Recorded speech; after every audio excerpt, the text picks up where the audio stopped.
So let's now start thinking about the possible worlds theory of propositions. So if you've done some metaphysics, you might have heard some things about possible worlds. There's lots of disputes about what the nature of possible worlds are, what kinds of things are they, should we think there are possible worlds at all. The most famous kind of theory of them is David Lewis's theory of realism about possible worlds. So he thinks that possible worlds are just things exactly like our universe. They're just these other spatio-temporal regions that are sort of out there in some sense, but they're just as real as we are. Other philosophers find this scandalous. They think, well, possible worlds have to be something else if they exist at all. And so, we have this metaphysical dispute that gets going. I'm going to try in some sort of shelve that dispute for now, because while these are important and interesting questions, there's a different way of getting to grips with what a possible world is, a more informal way, and one that's sort of neutral on their metaphysical nature. So that's the way we're going to get into it. And in particular, we're going to start with a much more intuitive notion of what we'll call a possibility. So one way to start thinking about possibilities is just think of any scenario that involves chance in some sense. So imagine you are throwing a die, a six-sided die. Maybe you're betting, maybe you're not. I'll leave that up to you. And of course, because it's chancy, there are a bunch of different things that could happen. It could land 1, it could land 2, it could land 3, and so on. Let's suppose it's a fair die, so any of these things can happen. In this scenario, there are 6 possibilities. There are 6 ways that things could turn out.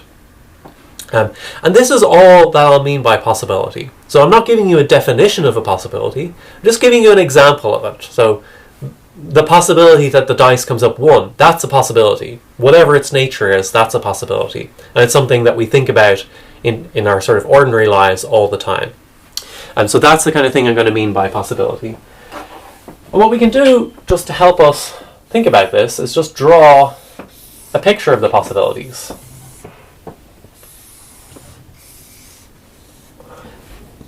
So this square is going to represent all of the possibilities, and we can divide it up into different regions corresponding to the different outcomes of the dice.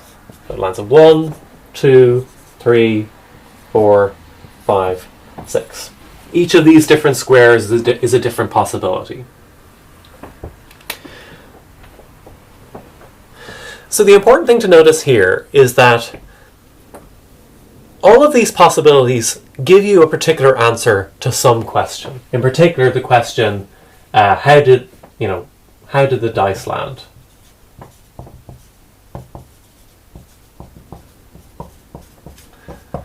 Now, of course, all the different possibilities, they give you different answers to this, but they all give you some answer to this question. This gives you the answer 1, this gives you the answer 2, and so on.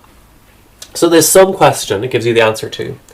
But of course there are loads of other questions that this drawing doesn't tell you anything about and doesn't even represent. So another question you might have is, well, what hand did I use to throw the dice? Could I use my right hand? I could have used my left hand as well. So here's a further question. What hand did I use?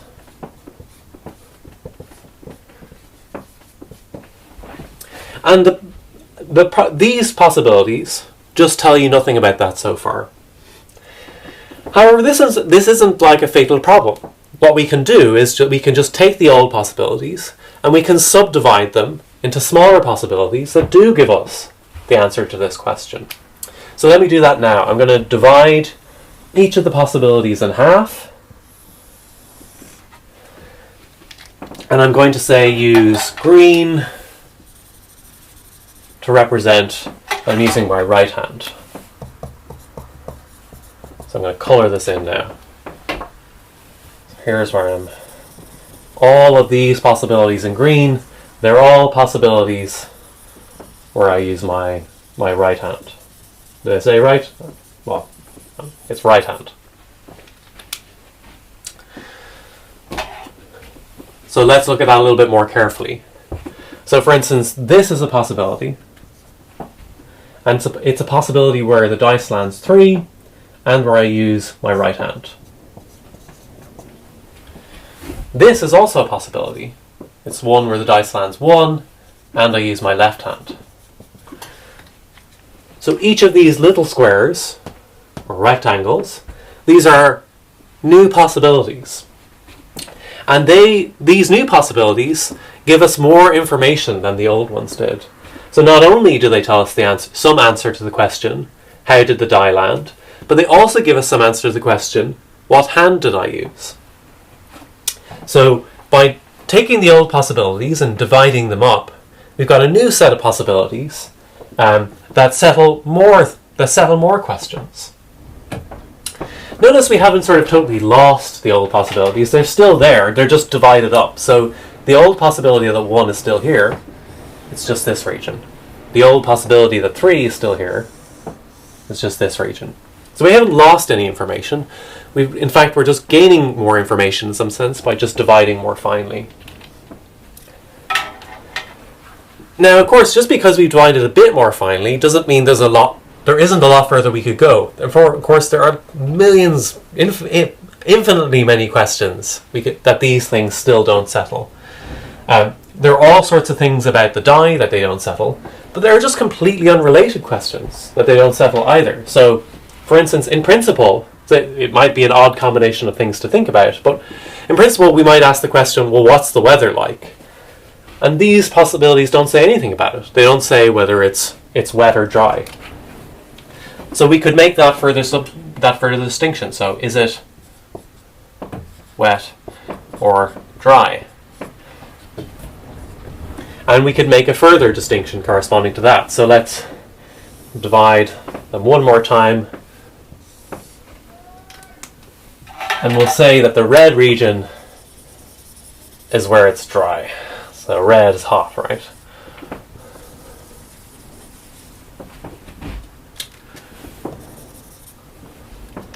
Red, let's just remind ourselves that red is dry. So what we've done is we've divided it up one more time. We have even more possibilities. We're dividing even more finely. So this, for instance, is a possibility where the dice comes up 4, and I use my right hand. Now the table is coming into its own, and it's dry.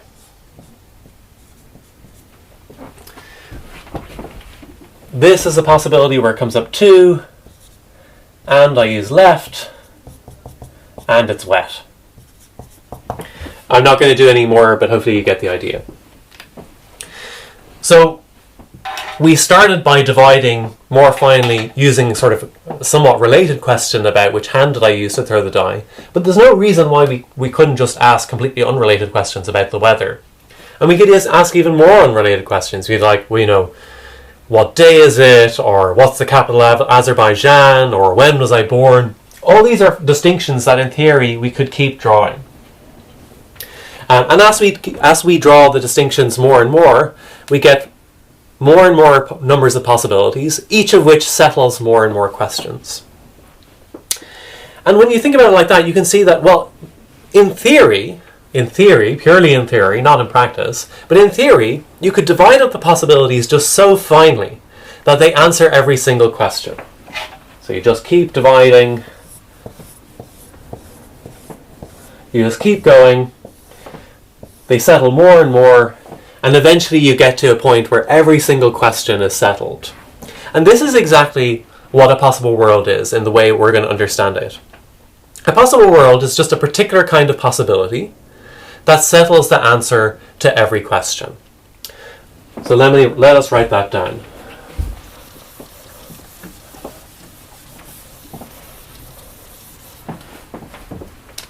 A possible world settles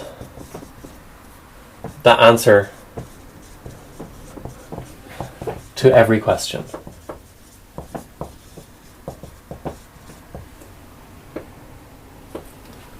Or rather, it's a possibility. It's a possibility that settles the answer to every question. Possible world is a possibility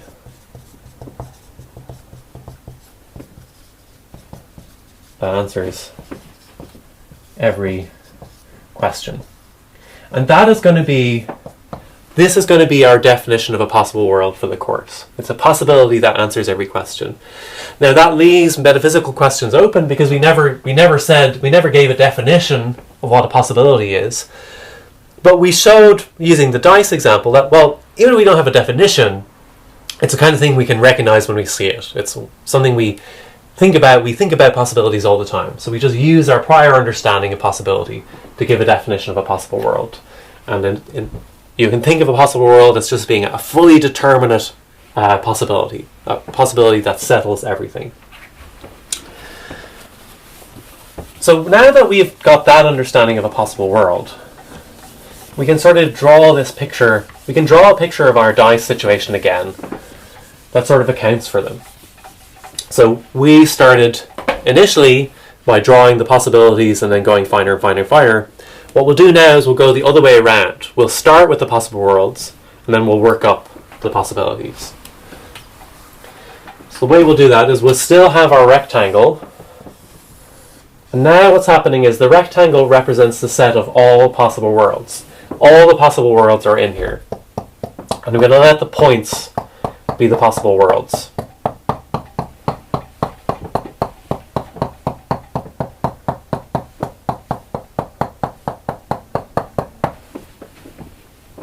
So remember, each of these points is the possibility that settles the answer to every question. And now what we can do is we can group them depending on the answer to the question, how did the dice land? So we'll divide them up. And again, this is 1, this is 2, 3, 4, still there. No. 5, and 6.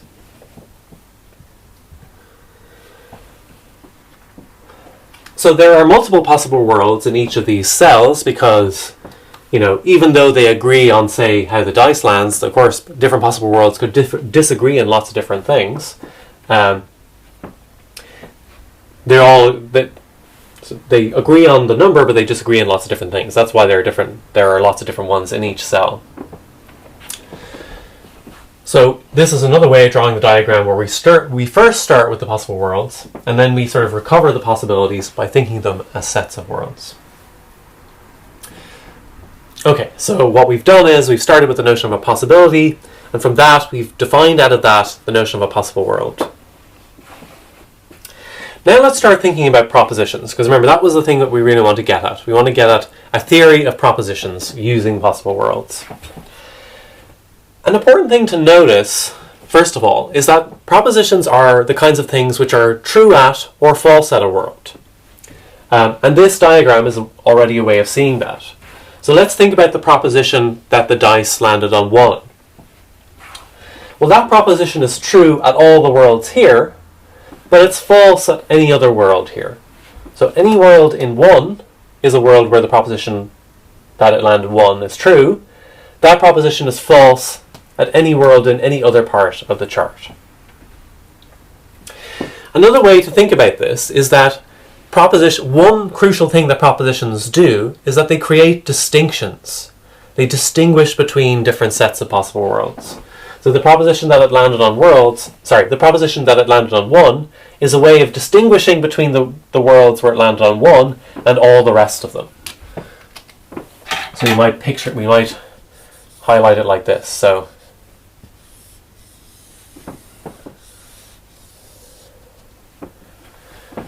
this is something the proposition that lands on 1 does. It distinguishes between this set and all the rest, this set where it's true and all the rest of them where it's false. And it's able to do this simply because propositions are true at some worlds and not at others. The proposition that 1 is true here, it's false everywhere else. And the guiding idea behind the possible worlds theory propositions is that maybe that's all there is to a proposition. Maybe a proposition just is a way of dividing between the worlds where it's true and the worlds where it's false. A different way of saying the same thing is just to say, well, maybe the proposition that the dice landed on 1 just is the set of worlds where it landed on 1. So on this understanding, the proposition that the dice landed on 1, it just is this set of worlds. Likewise, the proposition that the dice landed on 3, for instance, is just this set of worlds, because this is the set of worlds where that proposition is true. And of course, you can go through and recover all these other sorts of propositions as well. So on the possible worlds theory of propositions, a proposition just is a set of worlds. It's a set of worlds where it's true.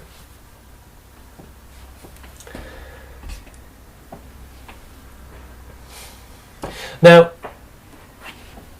as I said, we are going to... There's further questions about the metaphysics of possible worlds, and we're just not going to answer them. And you might have a worry, you might think, well, why is that okay? And the way I sort of recommend, this is not really essential, but just something that might be helpful to think about. The way I recommend you to think about it is to kind of, by analogy with numbers. So when we do math, the idea of a number is crucial. And there are lots of metaphysical disputes about, well, what is the nature of a number? But in terms of, being an actual mathematician, you shouldn't worry too much about what a number is. You should just think, well, I have some intuitive understanding of it. Importantly, I know some mathematical properties of it, and that's enough for me to get going. That doesn't mean the further questions aren't interesting. It just means they're not questions that I'm interested in right now myself. And that is going to be the sort of attitude I'm going to take towards the metaphysical questions about the nature of possible worlds. These are important questions, but as we saw, we don't necessarily need to answer them in order to get some understanding of what a possible world is. We can start with the notion of a possibility and try and understand a possible world from there, and that's already enough to give us this possible worlds theory of propositions. Propositions are just sets of possible worlds. And of course there are further questions to be asked about, well, what do these things really amount to? What are their natures? But just like mathematicians shouldn't be worrying about that when they're doing math, we're not going to worry about this when we put this theory to work in trying to understand things like propositions and relationships like knowledge and belief. Okay, so that's the end of this first segment on the possible worlds theory of propositions.